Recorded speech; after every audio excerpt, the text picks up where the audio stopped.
êtes sur Radio Delta, la radio qui rayonne entre les oreilles.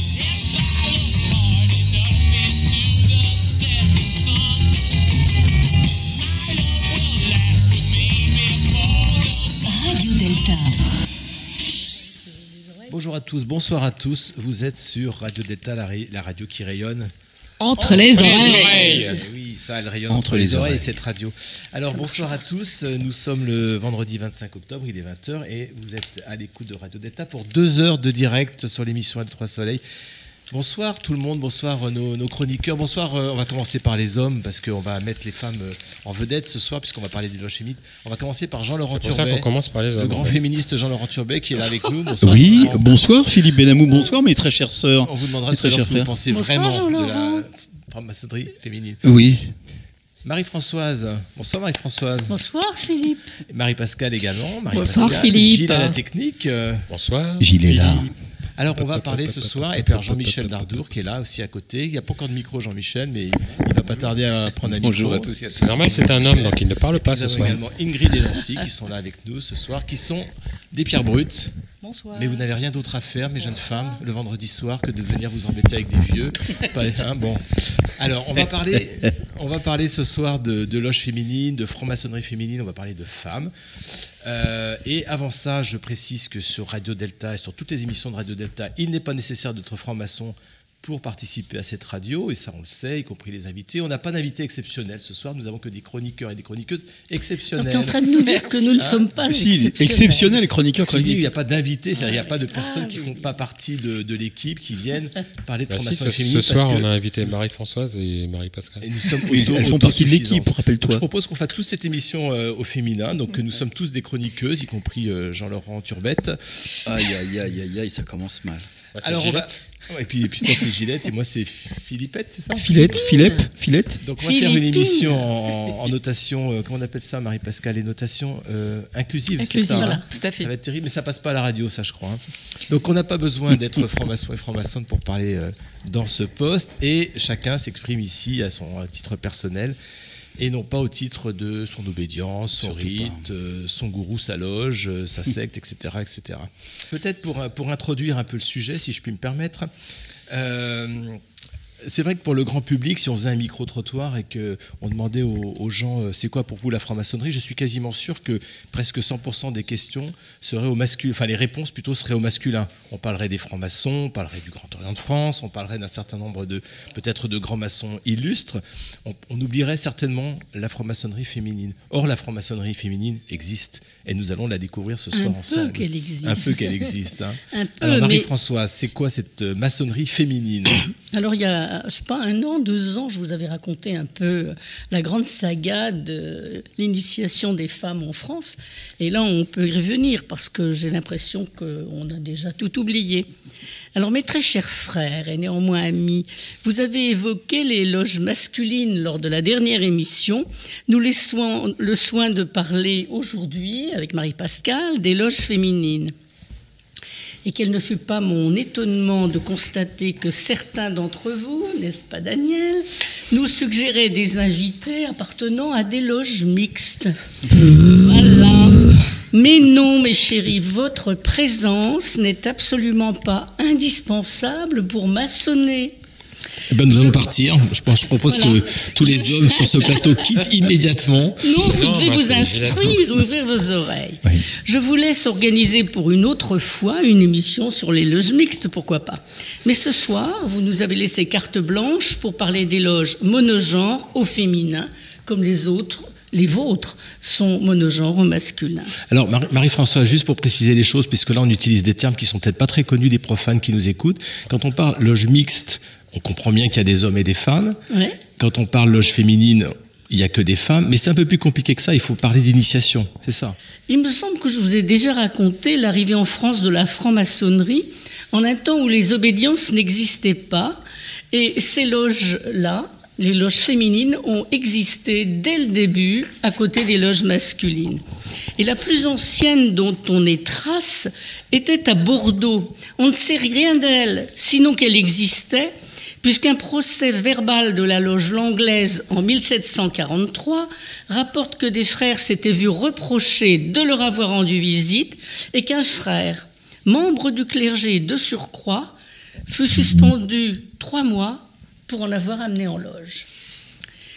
Pas d'obédience, des loges libres, des loges pour la plupart du temps mixtes, des loges féminines aussi, mixtes comme celle de Notre-Dame de Longers, près de Saumur, dans les années 1760-1770, dont la vie est attestée par des correspondances découvertes dans un fonds d'archives remis au Géo, le fameux fonds de l'avocat Girard. Donc vous voulez nous dire, Marie-Françoise, qu'en 1760, il y avait déjà des loges donc en France qui acceptaient des femmes à participer aux travaux de ces loges.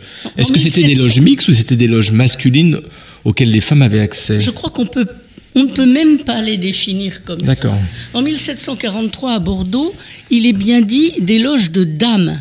Oui. Je crois que ça n'enregistre plus. C'est la maçonnerie des dames. Voilà. Tandis que à Notre-Dame de Longuet, à côté de Saumur, c'était différent. C'était une loge totalement libre qui se réunissait dans le château de Madame Louette de Corday. Et Madame Louette de Corday était la vénérable. À l'époque, on disait grande maîtresse. Et dans la correspondance qu'elle échange avec ce monsieur Girard, avocat, on voit qu'elle a la poigne et qu'elle râle contre les personnes absentes, contre les gens qui ne payent pas, contre les gens qui ne mettent pas de gants. Enfin bon, c'était une loge dirigée par une femme. Et il y avait un certain nombre d'hommes dedans à qui elle demande des nouvelles de leur femme qui vient d'accoucher. C'était vraiment... voilà. Et puis en 1774, le Géo, né l'année d'avant, fait une loi pour organiser et pour vraiment donner des règlements assez stricts aux loges féminines. À mon avis, c'était pour les encadrer plutôt qu'autre chose. Donc plus de loges mixtes en 1774, simplement des loges féminines qu'on va appeler d'adoption, OGO. Donc, c'est-à-dire que c'était des loges de femmes, mais qui étaient sous le couvert, je dirais, ou sous la tutelle d'une loge masculine. Oui, alors il y avait une loge masculine, et sur cette loge masculine était greffée une autre loge qui était dite d'adoption. Mais dont le vénérable était un homme. Oui et non, parce que si on prend l'exemple de Saint-Jean de la Candeur, c'est le contraire. Elles ont fondé une loge de femmes, et puis pour rester dans le règlement, elles ont fondé une loge d'hommes après. D'accord. Donc, c'est pas aussi tranché que ça. Mais il y avait certaines loges où effectivement des hommes pouvaient tenir des plateaux, comme ça a été le cas dans la deuxième adoption au début du XXe siècle. Mais au XVIIIe siècle, c'était moins clair que ça. Et on voit que les sœurs de la loge La Candeur avaient exigé que leur avis soit requis avant l'initiation de profanes masculins. Comme l'avis des frères était requis pour l'initiation de profanes féminines. Donc, on voit qu'elles défendaient leur bout de gras. Mais de toute façon, si on prend les deux plus célèbres, Saint-Jean de la Candeur, il y avait la duchesse de Bourbon, qui était la sœur du duc de Chartres. Il y avait l'épouse du duc de Chartres, lequel était grand maître du Grand Orient de France à l'époque. Et puis, Philippe d'Orléans. Oui, Philippe d'Orléans. Et alors, dans leurs travaux, j'ai vu qu'elles avaient lancé une enquête internationale, s'il vous plaît, à toutes les loges qui pouvaient exister, donc dans les années 1780 à peine, avec pour titre « Quelle est la manière la plus économique, la plus saine, la plus utile à la société d'élever les enfants trouvés depuis leur naissance jusqu'à l'âge de 7 ans ?» Et je trouve que pour l'époque, c'était une préoccupation vraiment fantastique et sociale. Alors, il y avait une autre loge un peu célèbre qui était Saint-Jean d'Écosse et du contrat social, qui fondée en 1777 et qui était présidée par Marie-Thérèse Louise de Savoie-Carignan, princesse de Lamballe. Et alors, les écrivains qui se sont un peu penchés sur Marie-Thérèse de Lamballe disent qu'elle était d'une fidélité à toute épreuve à Marie-Antoinette. Et alors qu'elle était déjà partie à Londres au moment de la Révolution, quand elle a vu que la reine était toute seule, elle est revenue. Et la reine lui a dit « Mais Lamballe, que faites-vous? Vous étiez à l'abri. » Elle a dit « Je ne peux pas vous laisser seule. » Elle est restée là, elle a soutenu Marie-Antoinette. Et on sait que alors qu'elle avait été convoquée par le tribunal pour être entendue. Elle était ressortie libre du tribunal. Et là, il y avait une foule de fous enragés à la sortie qui se sont jetés sur elle, qui l'ont tuée, qui l'ont dépecée, qui l'ont vraiment coupée en petits morceaux. Et puis d'où l'expression « je vous l'emballe, il y en a un peu plus, je vous le mets ». Philippe. Non, pas ça. D'accord. Ça, c'est juste que c'était dans l'à peu près dictionnaire de la franc-maçonnerie et c'était l'idée de Jean-Laurent Turbet, je précise. Donc cette femme est morte de cette... Et puis de la parole donnée, et c'était des valeurs qui étaient extrêmement développées dans le rite d'adoption. Donc je trouve que c'est intéressant à souligner. Voilà, et alors donc il y avait ces deux loges-là, qui étaient vraiment très très célèbres. Et alors bien sûr, comme toutes les autres loges, la Révolution met une fin à leurs travaux, et ça va reprendre très faiblement qu'un cas pendant le 19e siècle. Pendant longtemps, on a dit que pendant le 19e siècle, il n'y avait rien, mais je vous avais dit l'autre fois qu'on retrouvait jusque dans la fin du 19e siècle, dans les procès-verbaux du Conseil de l'Ordre du Géo, qu'on mettait à la réédition les rituels d'adoption. Donc, à mon avis, si on réédite des rituels, c'est qu'on en a besoin, c'est donc qu'il y a des loges. Simplement, on n'a pas encore mis la main sur les archives. Alors Marie-Françoise, ces rituels d'adoption, qu'est-ce qu'ils ont de particulier par rapport aux rituels qui étaient pratiqués à cette époque? Alors aujourd'hui, on ne peut pas s'empêcher de faire des comparaisons, et celles et ceux d'entre nous qui pratiquent les hauts grades sont très étonnés de retrouver dans les 3 premiers du rite d'adoption un certain nombre de choses qu'au rite écossais on trouve dans les hauts grades. Par exemple? Je ne peux pas citer d'exemple parce qu'il y a des choses que j'ai pas le droit de dire. Et j'ai prêté serment, moi. On peut dire ce qu'on veut. On peut dire par exemple qu'il y a, je sais pas moi, un seau et une serpillière, un balai brosse. Pas du tout. Non, d'accord. Non, mais c'est assez. Bon, il faudrait le reprendre ligne par ligne. Il y a une de nos sœurs qui l'a fait il y a quelques années. Et tout était basé sur la Genèse, sur le paradis, sur l'arbre, sur la pomme. Et au moment de l'initiation, elle devait jurer de ne jamais manger de pépins de pomme, par exemple. Mais c'est vraiment ça. C'est pas bon. Ça exalte un certain nombre de qualités morales qui sont très intéressantes. Et Jan Snoek, qui est quand même un historien extrêmement reconnu, qui a beaucoup travaillé sur les loges d'adoption, dit que l'origine serait des rituels de Harodim en Grande-Bretagne. Donc, moi, je ne connais pas les rituels de Harodim, mais je crois Jan Snoek. Alors après, en fin du 19e siècle, il se passe beaucoup de choses. Par exemple, en 1880, il y a 12 loges du Suprême Conseil, donc l'obédience qui plus tard deviendra la Grande Loge, 12 loges qui font sécession et qui créent ma bien-aimée Grande Loge symbolique écossaise, parce que j'ai une passion toute particulière pour cette obédience qui ne vécut que 30 ans, mais qui marqua profondément l'évolution de la franc-maçonnerie française. Et dès le début, il y a des frères féministes qui essayaient d'imposer la présence de femmes, en vain d'ailleurs, à tel point qu'une loge qui s'appelait les Libres Penseurs, qui était située au Bec, dut même faire sécession pour en initier une, la fameuse Maria de Rheims. Et puis au bout de 6 mois, s'apercevant qu'ils étaient bien seuls, ils ont dit à Maria, écoute Maria, fin de partie, tu restes chez toi, et nous on retourne à la GLSE. Donc elle est restée chez elle 12 ans. Et puis, il faut aussi citer, alors après, des loges extrêmement étonnantes, comme la Jérusalem écossaise, qui avait été créée en 1807 au Grand Orient, fermée en 1845, et qui rejoint la même année le Suprême Conseil où elle est immatriculée, numéro 99. Et en 1871, ces mêmes frères essaiment et fondent le Libre Examen. Et tous ces frères-là, la Jérusalem écossaise, et le Libre Examen, ce sont des frères qui veulent ouvrir la maçonnerie aux femmes. Pourquoi ? Parce qu'on est à l'époque où il y a l'énorme bagarre entre les curés, comme on dit, et la maçonnerie, et il faut arracher les femmes et les enfants des griffes du clergé. Donc la bonne idée, c'est d'en faire des francs-maçonnes et de les initier aux valeurs de la République et à la laïcité. Enfin, qui n'avait pas encore dit son nom à ce moment-là. Et donc, En 1893, Georges Martin, qui a travaillé de son côté avec Maria de Rem, qui s'ennuyait fort dans son salon, réunissent une douzaine de femmes dans le salon d'entre elles. Et Maria de Rem, qui n'avait été initiée tout de même, il faut le rappeler, qu'au grade d'apprenti. Et là, j'ai consulté les archives de la loge des libres penseurs, donc je ne dis pas n'importe quoi. Elle n'avait été initiée qu'au grade d'apprenti. Mais c'est pas grave, elle va initier 12 femmes, toute seule, dans son salon. Mais c'est vrai que c'était aussi une époque où on initiait beaucoup par communication, des mots, signes et attouchements, et on était moins attachés que nous le sommes aujourd'hui aux grandes cérémonies.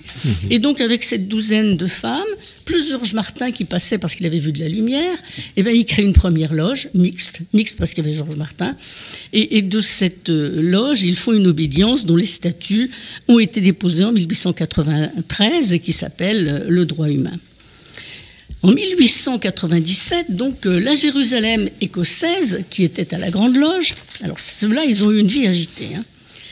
Ils en ont marre et ils rejoignent, ils étaient à la GLSE, là, maintenant, ils rejoignent la Grande Loge de France. Ils reprennent leur numéro 99, mais en 1899, ils en ont marre encore, donc ils s'en vont renforcer ce qui reste de la Grande Loge symbolique écossaise et qui tente à ce moment-là de modifier sa constitution vers la mixité. Puis la loge éclate, encore. Une partie retourne à la Grande Loge de France, reprend son numéro 99, d'autres retournent dans des loges du Grand Orient, 5 frères s'unissent à 4 frères de la loge d'Hydro, Grande Loge symbolique écossaise, et fondent en 1901 la Jérusalem écossaise. Mais les frères de Diderot s'entendent pas trop bien avec eux, donc il y en a qui repartent à la Grande Loge symbolique écossaise, qu'ils maintiennent avec d'autres des inséparables de l'arc-en-ciel. Et ils créent une troisième loge, la philosophie sociale. La Jérusalem écossaise les rejoint en 1899. En 1901, tous ces frères adoptent un statut qui autorise les loges de la Grande Loge symbolique écossaise à créer des loges soit masculines, soit féminines, soit mixtes. C'est la première fois qu'on voit une obédience avec un statut pluraliste, comme l'ont par exemple la Grande Loge mixte de France aujourd'hui, bien qu'il n'y ait que des loges mixtes. Mais dans les statuts, ils ont... Ça, c'est quelle année, Marie-François? 1901. 1901. 1901, ouais. Et c'est l'année aussi où il y avait la loi sur les associations, etc. Ça fourmillait beaucoup. Hein. Donc, voilà. Et... les frères de Diderot, mais oui, je vous l'ai dit ça. Et donc, des femmes libres, engagées, vont être initiées dans ces loges de la Grande Loge symbolique écossaise mixte.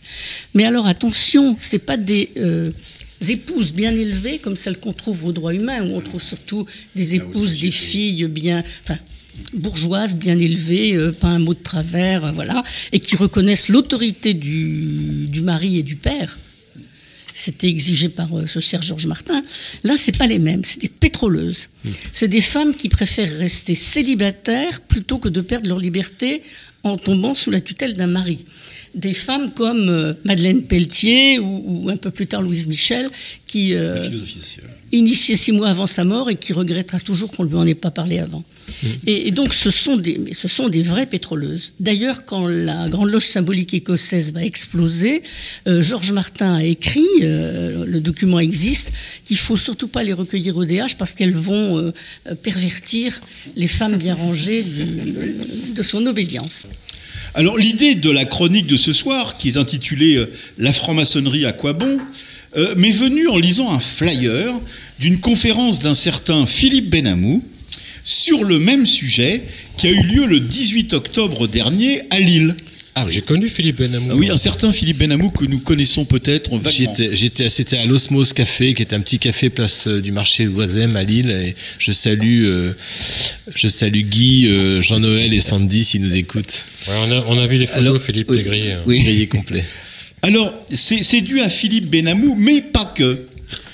Je me souviens d'une tenue d'été, pardon mon cher Jean-Michel Dardour, qui est à côté de moi, merci de ne pas chanter mon cher Gilles. Je me souviens d'une tenue d'été d'il y a quelques années, au milieu du mois de juillet. Alors que j'étais venu de bonne humeur, le conférencier du soir pétri de certitude, lisait une planche moisie... C'était un frère de la Grande Loge, alors. Je ne dirais rien. Lisait une planche moisie à force d'être lue... Pardon... lisait une planche moisie à force d'être lue, enfilait les poncifs et les propos lénifiants qu'il pensait être définitifs. Un chemin de croix spirituelle, un calvaire initiatique. À la fin de son exposé, il nous dit « Vous voyez les profanes qui sont chez eux à vaquer à leurs occupations, sous-entendu, selon lui, forcément médiocres. Alors que nous, les véritables initiés, nous sommes là, pour quelque chose de plus grand que des bassesses profanes. » Alors là, un grand vide m'envahit, à l'image de son propos d'ailleurs. Et je me suis dit, mais il a raison. Qu'est-ce que je fais là à l'écouter déblatérer ses platitudes au lieu de prendre du plaisir ailleurs, mais surtout pas là. Et cet été-là, et seulement cet été-là, j'ai choisi la liberté et aux tenues d'été suivantes, l'on ne me revit plus. Alors, lorsque j'ai vu le thème de la conférence de Philippe, tous ces souvenirs sont revenus à la surface. Et l'espace de quelques instants, alors oui, je me suis demandé, la franc-maçonnerie, à quoi bon? À quoi bon venir en loge?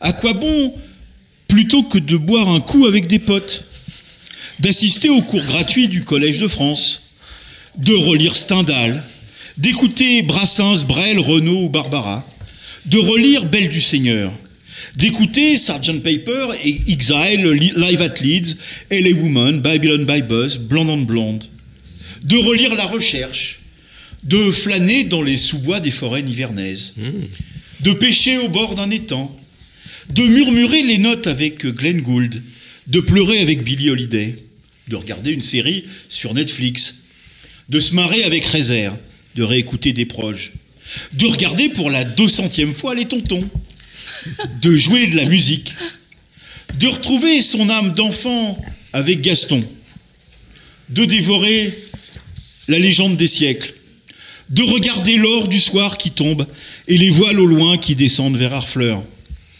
d'écrire des poésies que personne ne lira ou pas, de méditer des heures pour rien, d'être sidéré devant les sourires énigmatiques des femmes peintes par Léonard, d'être submergé par le cantique des cantiques, de convaincre une Linda Lemay de n'être enfin plus raisonnable, d'écouter mon cœur qui fait boum, d'aimer envers et contre tous, de sauter à pieds joints dans les flaques d'eau avec Mozart, plouf, de boire un mojito au bord de la mer, de ressentir vibrer Vézelay, de regarder Paris depuis le Sacré-Cœur, de résister dans les Cévennes, d'admirer le ciel et l'eau se confondre sur les falaises d'Étretat, de s'élever avec Ibn Arabi, d'être mystique avec Maître Écart, de regarder les oiseaux avec François près d'Assise, de déguster un Gewürztraminer vendange tardive, ou un Pouilly-sur-Loire, ou un vieux whisky de 30 ans, de relire Maurice Genevoix,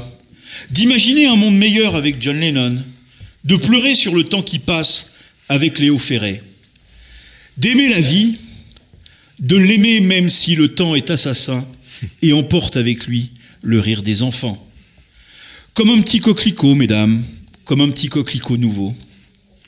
Peut-être ne suis-je qu'un aquaboniste, un faiseur de plaisantristes qui dit toujours « à quoi bon, à quoi bon ». Mais peut-être aussi que je veux tout cela à la fois, la loge et le reste. Parce que la vie nous apprend, parce que la vie m'a appris, à ne pas choisir ces moments de bonheur, mais de les vivre tous, pleinement, intensément, totalement. Que l'on s'initie soi-même grâce à la vie et grâce aux yeux de celles et de ceux qui nous aiment.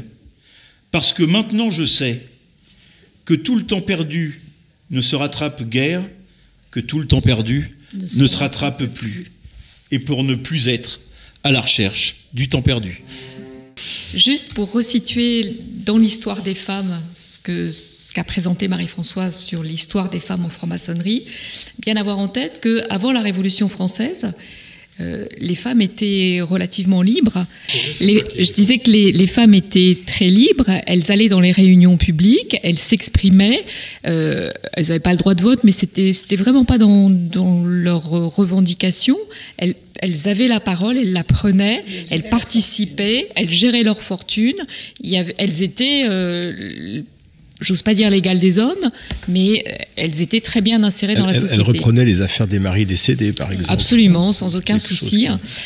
Après ça, il y a eu la Révolution, donc il y a eu un petit moment de liberté pour les femmes, mais de toute manière, la franc-maçonnerie s'est arrêtée pendant la Révolution française. Après ça, il y a eu le Code Napoléon, donc 1802, là c'est un grand coup près dans l'histoire des femmes. Elles ne peuvent plus rien faire, elles sont assujetties à vie au père ou au mari, elles sont des enfants, d'éternels enfants.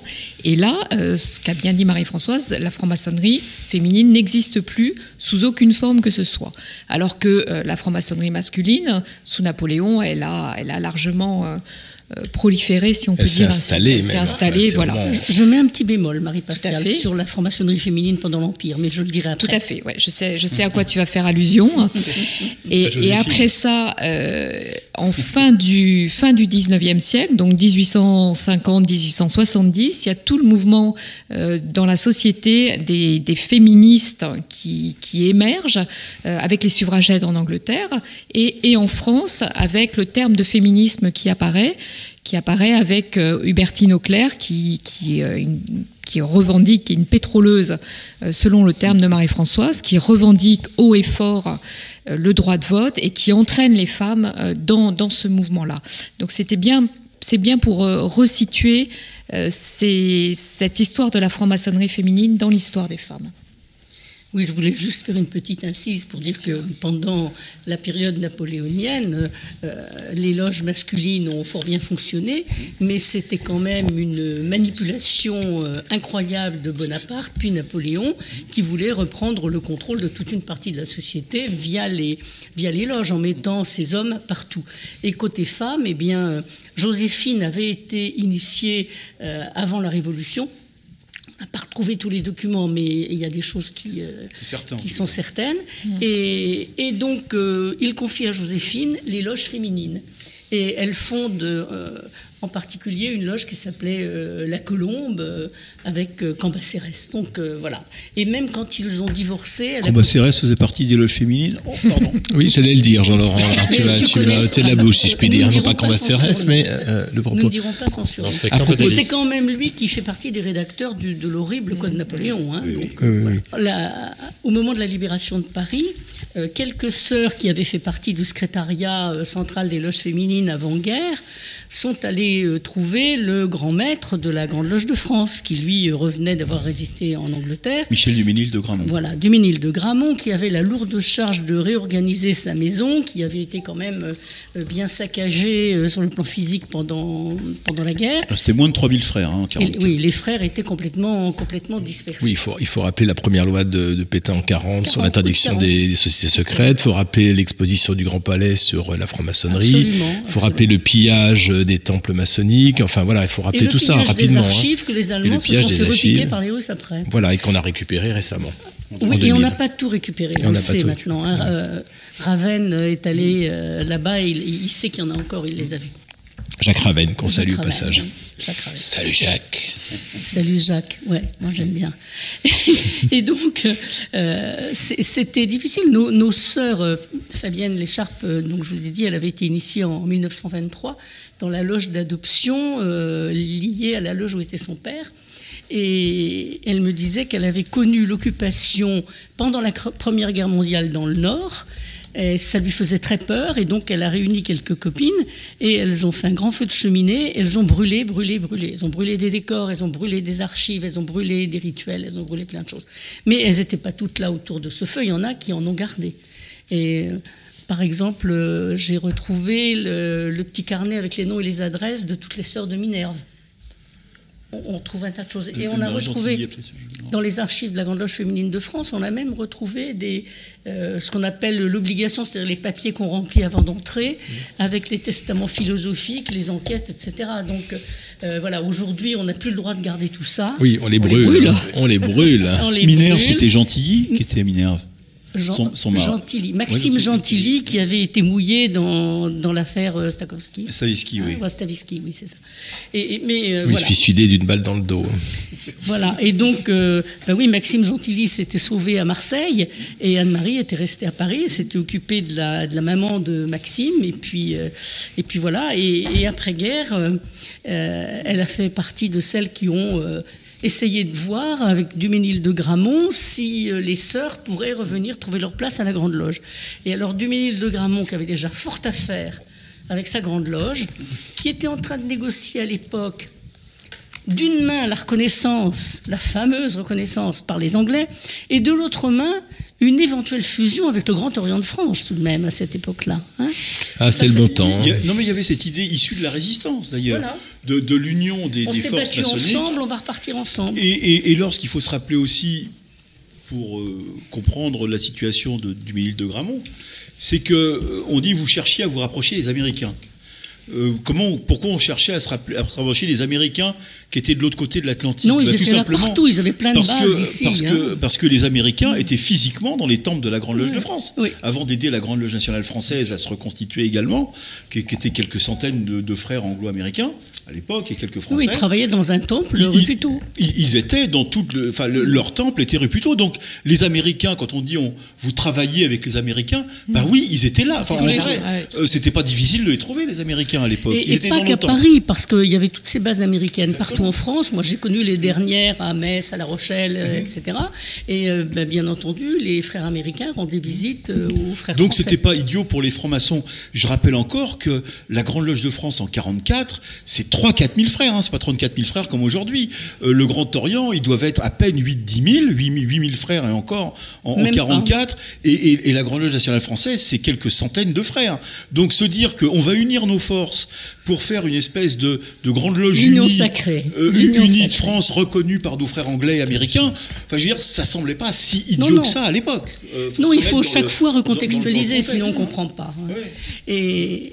Et donc, à ce moment-là, il avait assez à faire, Duménil de Gramont, et comme il savait qu'avant-guerre, les sœurs avaient été, il les traitait d'impétueuses, de désobéissantes, etc., il s'est dit, attends, on a assez de problèmes comme ça, serrions les choses, et sous couvert de mais vous êtes grande, vous êtes raisonnable, comme chantait tout à l'heure Linda Lemay, vous venez d'obtenir le droit de vote, vraiment, comment pourrions-nous vous garder encore sous tutelle? C'est pas possible. Et donc, au convent de septembre 1945, il fait abroger la Constitution de 1906 qui autorisait la création des loges d'adoption. Le 16 septembre. Donc les sœurs, là, elles se retrouvent sur le pavé. Donc le 21 octobre 1945, elles organisent une assemblée générale à laquelle 84 sœurs viennent signer. Et ce jour-là était quand même assez extraordinaire parce que ce que m'a raconté Fabienne Lécharpe, c'est que le matin, elles étaient allées voter pour la première fois pour l'Assemblée constituante. Et l'après-midi, elles sont venues à l'Assemblée générale pour l'Assemblée constituante de ce qui allait devenir plus tard la Grande Loge féminine de France et qui a été créée à ce moment-là comme l'Union maçonnique féminine de France. Et ça, c'était 84 sœurs. 84 sœurs. C'est pas beaucoup, 84. Il y en avait 300 avant-guerre. D'accord. C'est ça, la guerre est passée par là, partout.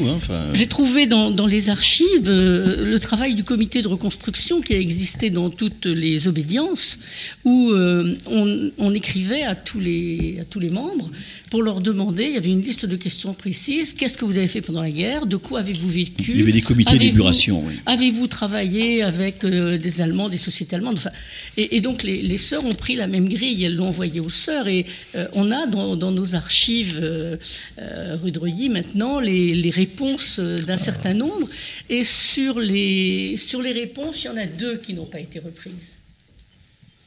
2 sur 300. Voilà. Mais il y en a un tas qui avait disparu, qui était mort, qui était partout aux États-Unis, etc.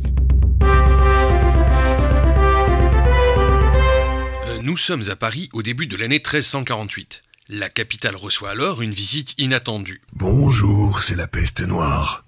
Ça dérange quelqu'un si je squatte un peu le canapé? Les cadavres sont nombreux et les rues sont bientôt jonchées de corps. Il faut absolument évacuer tous ces morts en dehors de la ville, et le père Adrien, avec son fidèle bedeau Igor, tente alors une solution. Foutez-moi ça dehors, que je vous dis! C'est plus possible de marcher sans enjamber un mort. La scène déborde de tous les corps qui sont balancés à la baille. Faut qu'on pousse ça plus loin, hein. Oui, mais comment faire, Père Adrien? Mon fidèle Igor, j'ai une idée. Il y a un bateau qui ramasse du pain depuis les minoteries de Corbeil. Il fait l'aller-retour Paris-Corbeil par la Seine tous les jours. On n'a qu'à charger les cocos là-dessus et hop, ni vu ni connu, je t'embrouille. On dégage les allongés un jetou plus loin, on se fait un trou grand comac et zou, ça décharge dedans. Un coup de chaud et c'est marre. Oh, mais que vous êtes intelligent, Père Adrien. Je cours annoncer cela au capitaine du bateau. Mais, comment il s'appelle le bateau? Tu peux pas te tromper, c'est le bateau de Corbeil. Il se nomme le Corbeillard. Et c'est ainsi que depuis, nous suivons lentement les corbillards lors des services funéraires. Voilà la petite histoire. Des femmes en franc-maçonnerie, non mais franchement, et pourquoi pas des femmes footballeurs et des hommes danseuses étoiles. Non mais franchement, ça ressemble à quoi ces femmes se prenant pour des tailleurs de pierre du Moyen-Âge? Non mais je voudrais les voir, moi, actionner des outils aussi lourds qu'elles, diriger des ouvriers, et pire encore, tracer des plans ou construire des cathédrales. Allons, soyez sérieux mesdames, si vous possédiez ces qualités, vous les auriez montrées depuis longtemps, n'est-ce pas? Alors, que venez-vous faire en franc-maçonnerie? Que venez-vous faire en franc-maçonnerie? Laissez-nous, nous, les hommes, les vrais, laissez-nous construire un monde meilleur. Soyez confiantes. S'il est meilleur pour nous, il se sera forcément pour vous. Enfin, soyez sages. Qui mieux que nous, les hommes, savons ce qui est bon pour vous? Vous avez voulu le droit de vote? Nous vous l'avons donné. Vous avez voulu maîtriser votre fécondité et votre corps. Nous vous avons concédé des lois sur la contraception et le recours à l'IVG. Vous vouliez travailler? Vous travaillez. Vous vouliez être indépendante? Vous l'avez. Vous vouliez vivre votre corps, être à la fois belle et active, séductrice et militante, amoureuse et travailleuse, mère et amante. Vous avez tout eu alors de grâce. Laissez-nous le seul bastion dans lequel notre masculinité peut encore s'affirmer. Laissez-nous maçonner tranquille entre mecs, à l'abri des jeux subtils de la séduction dans lesquels vous nous attirez. Après tout, l'initiation, à quoi bon pour les femmes? Elles portent la vie, elles la donnent, elles la nourrissent. Quoi de plus beau qu'une mère qui donne la vie? Pourquoi auraient-elles besoin d'une initiation spirituelle, elles sont elles-mêmes la matrice d'où jaillit la vie? Si encore vous étiez inspiré d'un métier féminin au lieu d'essayer de nous singer, franchement, tailleur de pierre, ce n'est pas sérieux. Les femmes possèdent d'autres talents que celui qui consiste à vouloir bâtir. Les femmes ne sont pas des bâtisseuses. Regardez dans l'histoire, c'est éclatant. Aux hommes, la pierre, le bois, l'acier. Aux femmes, le fil, la laine, le tissu. Les hommes chassent et guerroient. Leurs femmes restent à la maison, élèvent les enfants et entretiennent le foyer. Au lieu d'essayer de nous copier de façon souvent malhabile, n'auriez-vous pas mieux fait de vous construire votre propre tradition maçonnique à partir des métiers féminins? Et je suis sûr qu'en cherchant bien, vous auriez pu trouver des rituels de corporation de métiers.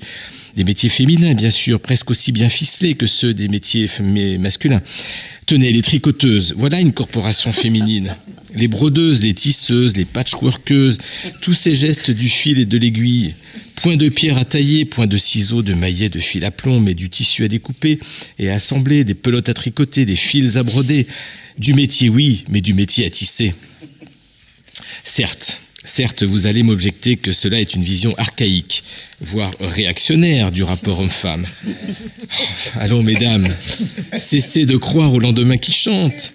Vous savez bien que les hommes dominent les femmes. C'est ainsi depuis la nuit des temps, et même si cela semble bouger en surface, vous savez qu'en profondeur, rien ne change. Au-delà du bavardage militant, de l'agitation égalitaire, les hommes restent les maîtres et les femmes leurs servantes. Et l'harmonie ne peut naître que si chacun demeure à sa place. Après tout, dans nos temples, il y a bien 2 colonnes, et la lune, principe passif et féminin, ne rencontre jamais le soleil, principe actif et masculin, siège de l'intelligence. Bon, là, je vois que je suis allé un peu loin.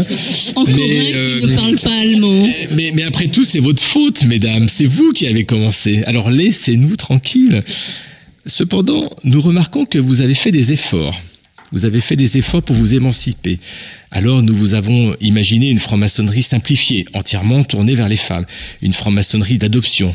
Vous ne pensiez tout de même pas être assez autonome pour diriger des loges et pourquoi pas des obédiences. Il fallait bien qu'on vous guide. Alors, nous vous avons offert la possibilité de faire vos preuves et vous nous avez montré que vous étiez capable de pratiquer cette franc-maçonnerie-là. Certes, l'autonomie que nous vous offrions était limitée et nous devions vous contrôler et que vous n'énarturiez pas notre propre maçonnerie masculine. C'est vrai, après tout, ça c'est le vin blanc.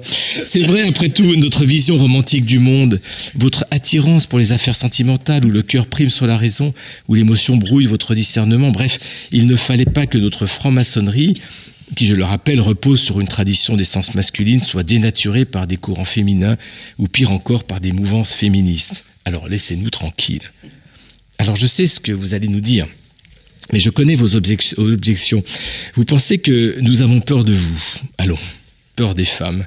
Jean-Laurent, soyons sérieux, nous les hommes sommes des guerriers, des bâtisseurs. Qu'est-ce que je viens faire là-dedans ? C'était juste pour vous apostropher, Jean-Laurent. Nous aimons les femmes, nous ne les combattons pas. Tu peux répéter ça ? Ah bah oui. Vous nous dites ce que... Jean-Laurent, corrigez-moi Jean-Laurent. Vous nous dites que ce qui nous effraie plus que les femmes, ce serait notre part féminine, celle qui s'exprime dans ces loges masculines où les hommes se bisent, portent des kilts, s'attouchent, se regardent, se séduisent. Allons, soyons sérieux. Si quelques invertis fréquentent nos loges, je vous rassure, ils sont minoritaires et savent se tenir. Et si un tablier couvre leur kilt, sous le kilt, ils portent des sous-vêtements. D'ailleurs, c'est parce que... La dernière fois, t'en portais pas. Oui, c'est vrai, comment tu sais ?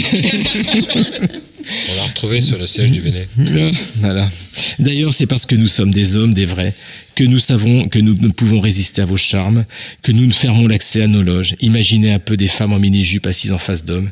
Comment travailler à la gloire du grand architecte de l'univers.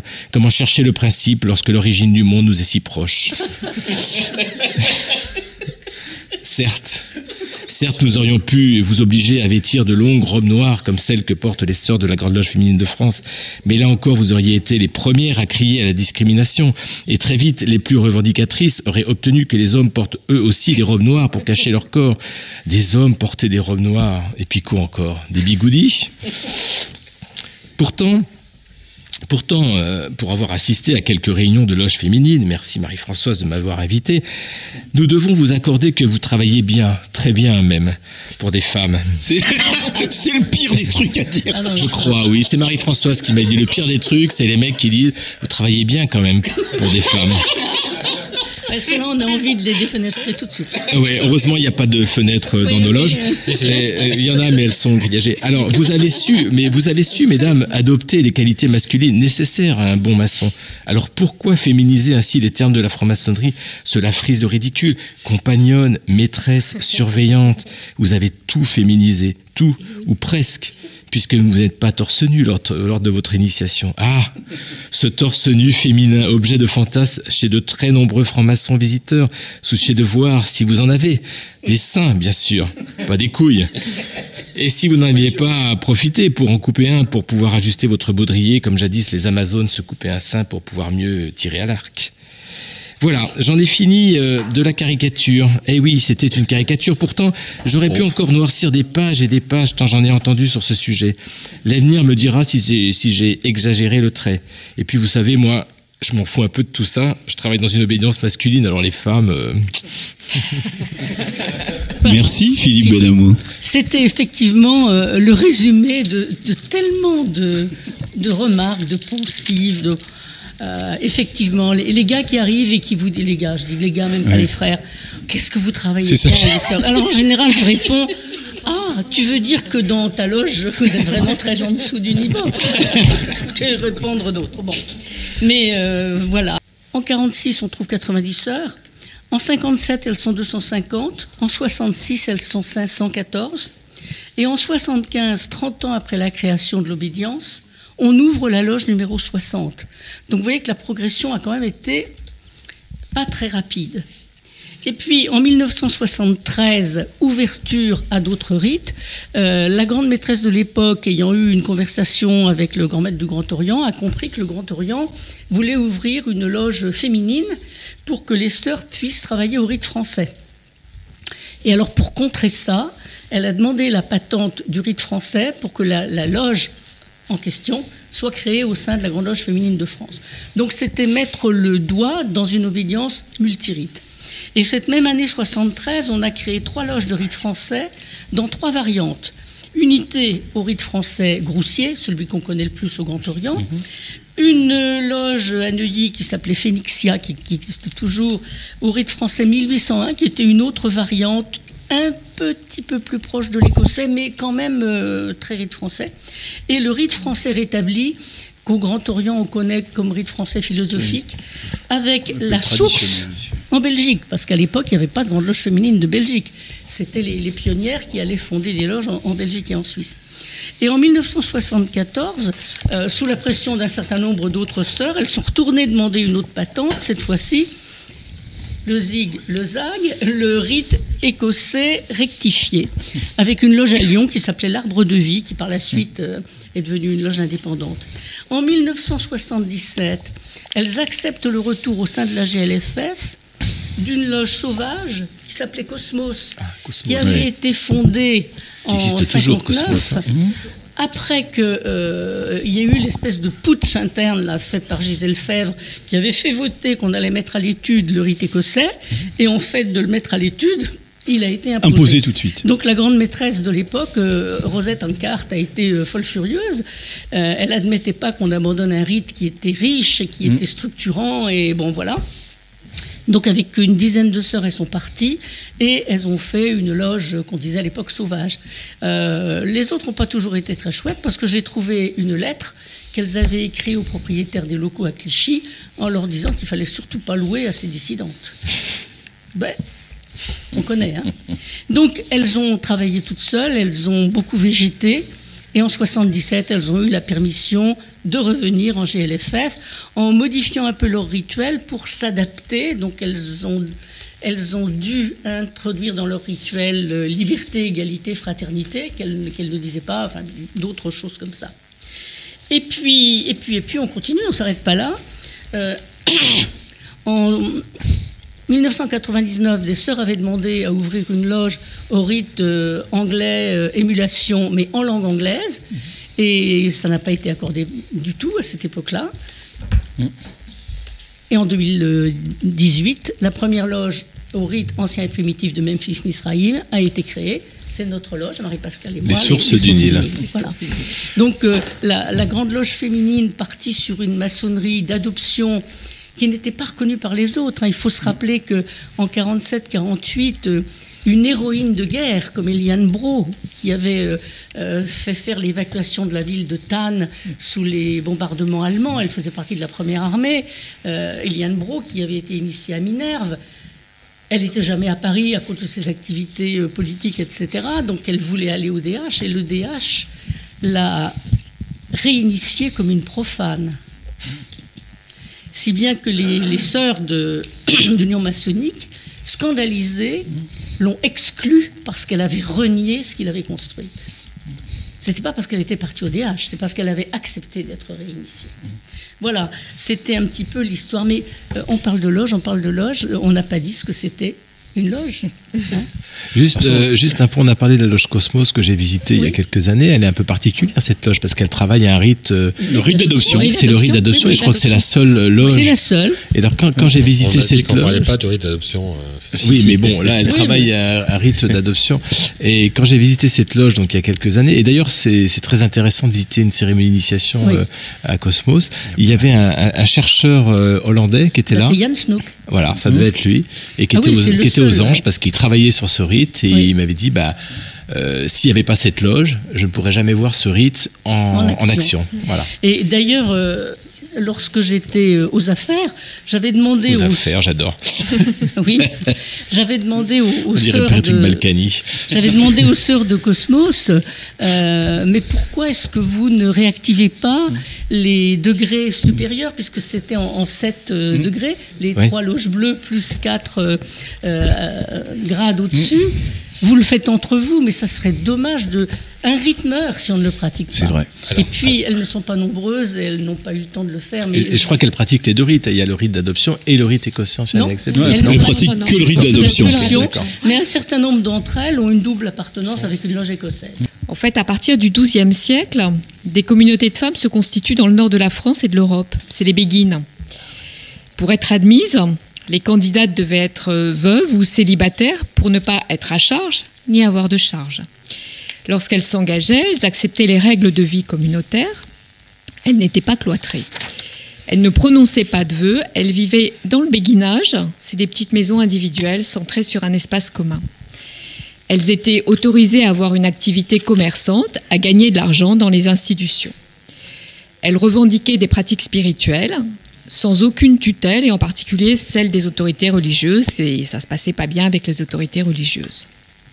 Bien avant qu'on parle de féminisme, donc c'était un néologisme, puisque je vous rappelle que ce mot a été créé par Hubertine Auclair à la fin du XIXe siècle. Donc on constate déjà cette nécessité pour certaines femmes, libres et de bonnes mœurs, de se regrouper pour pouvoir vivre libres leur liberté. On ne parle pas d'initiation chez les béguines, là aussi ce serait un néologisme, mais les béguines étaient connues pour faire du tissage. Et on connaît la valeur hautement symbolique de cette activité. Je vous fais franchir plusieurs siècles à pas de géant pour entrer de plein pied dans le XXIe siècle, avec un mouvement féministe qui a beaucoup évolué, donc depuis le XIXe jusqu'au XXe, XXIe. Première vague, c'est les suffragettes. C'est la lutte des femmes pour les droits civiques et le droit de vote. Donc c'est début du XXe siècle. L'accès à l'éducation pour les filles et les garçons, mais pour la même éducation, les filles et les garçons. Quand on reprend les sujets à l'étude des loges d'adoption, dont Marie-Françoise a largement parlé, ces sujets étaient très présents. Les francs-maçonnes étaient impliqués socialement sur des sujets qui étaient l'éducation des filles, l'éducation des garçons, les droits de vote, que ce soit uniquement les droits civiques ou le droit de vote, le suffrage universel. Les avis divergeaient, et puis tant mieux. Deuxième vague de féminisme, illustrée par le slogan donc « Le privé est politique », les droits civiques étaient acquis, les femmes s'autorisent à revendiquer la propriété de leur corps. Donc c'est la période de lutte pour la contraception et l'IVG, c'est le féminisme des années 70. Et je vous cite cette phrase du MLF. « Nous sommes arrivés à la nécessité de la non-mixité. Nous avons pris conscience qu'à l'exemple de tous les groupes opprimés, c'est à nous de prendre en charge notre propre libération. » Les francs-maçonnes ont été très présentes dans la constitution du planning familial. La non-mixité faisait partie de l'organisation politique de ce mouvement. Troisième vague, c'est ce qu'on appelle maintenant le féminisme intersectionnel. On est dans le début des années 2000-2010, inspiré par l'afroféminisme d'Angela Davis. C'est un mouvement qui prend en compte les oppressions croisées et cumulées dans la société. Donc, c'est plus facile d'être, enfin c'est pas facile d'être femme, mais c'est encore plus difficile d'être femme et noire, c'est encore plus difficile d'être femme, noire et musulmane. Et si on est femme, noire, musulmane et lesbienne, c'est l'horreur. Donc là aussi, la non-mixité est identifiée comme un outil politique par les femmes. La franc-maçonnerie est clairement peu présente dans ces débats, à mon grand regret. Et là-dedans, je suis complètement dans le présent. Je vous cite deux exemples récents. En juin 2018, il y a eu un festival afroféministe à Paris, organisé donc par un collectif de femmes noires, qui prévoyait des espaces réservés aux femmes noires.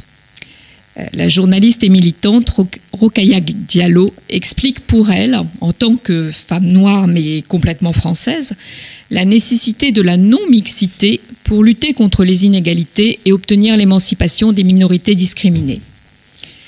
Cette non-mixité permet un échappatoire, une zone de respiration dans cette société oppressive, d'après ses dires. Je vous rappelle là aussi que notre maire de Paris avait pris parti contre cette non-mixité en invoquant, elle, l'interdiction de la ségrégation. Françoise Vergès, donc femme politique, militante féministe, y a trouvé l'expression parfaite de la pensée décoloniale, qui est, elle, ce qu'elle défend et ce sur quoi elle a beaucoup travaillé, en expliquant que ce n'est pas la non-mixité qui dérangeait, mais le fait qu'elle soit pratiquée par des femmes noires et non par des hommes blancs. Autre exemple contemporain de non-mixité homme-femme, celui du collectif Lalab. Je ne sais pas si vous le connaissez, mais ce sont des femmes musulmanes, voilées ou non. Ces femmes sont arrivées à la même conclusion. Pour que la libération de parole soit possible entre des femmes, il faut d'abord qu'il y ait un lieu protégé de non-mixité pour les femmes, pour que les femmes prennent confiance en elles. La libération de la parole ne peut se faire que s'il y a un sentiment de sécurité, de soutien, de sororité. Elles expliquent qu'elles ne veulent pas être tout le temps en train de justifier leur choix de mettre le voile ou non. Elles veulent passer à autre chose. Elles veulent apprendre à s'approprier une parole trop souvent confisquée par les sachants et les sachantes.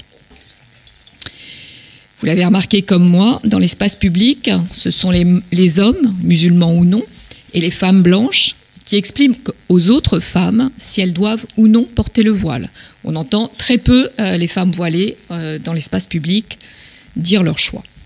Et on l'a vu encore récemment, là, il y a quelques jours, avec une femme voilée mise en accusation pour avoir accompagné des enfants à l'école. Elle a à se justifier et c'est les autres qui l'accusent. Voilà, et donc ces deux exemples sont des exemples complètement profanes, mais ils montrent bien dans notre société publique la nécessité pour les femmes de se trouver des espaces de sécurité. Et c'est ce que nous, on recherche en Grande Loge féminine de France. Il y a d'autres lieux où des femmes ont besoin de le faire. Et j'ai fini cette chronique forcément avec quelque chose que Philippe avait évoqué. Est-ce que dans nos loges féminines, nous serions en capacité d'accueil de femmes voilées ? Quelles limites mettrions-nous ? Est-ce que nous accepterions le voile, la burqa, le foulard simple, oui. Si elles sont libres et de bonnes mœurs, est-ce que nous, les femmes blanches, serions capables d'accepter cette différence et de ne pas nous arrêter à ce signe extérieur distinctif ? Moi, je suis persuadée, mais je suis sûre que ce serait chaud débat en loge. L'université maçonnique, c'est quoi ? Il y a des hommes et des femmes ? Absolument. Après tout ce que j'ai entendu, d'abord merci de m'avoir invité. Je suis très heureux de vous retrouver. J'ai fréquenté un peu cette table il y a quelques années. Merci beaucoup, Philippe, Jean-Laurent et Gilles de m'avoir invité. Oui, c'est le lieu, c'est la solution. Après tout ce que nous avons entendu depuis tout à l'heure, puisqu'il me reste 4 minutes pour développer, l'Académie maçonnique et l'Université maçonnique sont des lieux éminemment culturels qui n'ont rien à voir avec l'initiatique. Une loge, c'est le lieu où on pratique l'initiation. Et alors après, on a vu autour de ce débat que il est aussi respectable d'être plutôt pour une loge monogenre que pour une loge mixte. Chacun a ses raisons. Il existe aussi un autre niveau qui est celui en France des obédiences qui sont plutôt sociétales, d'autres qui sont plutôt spiritualistes, on va dire.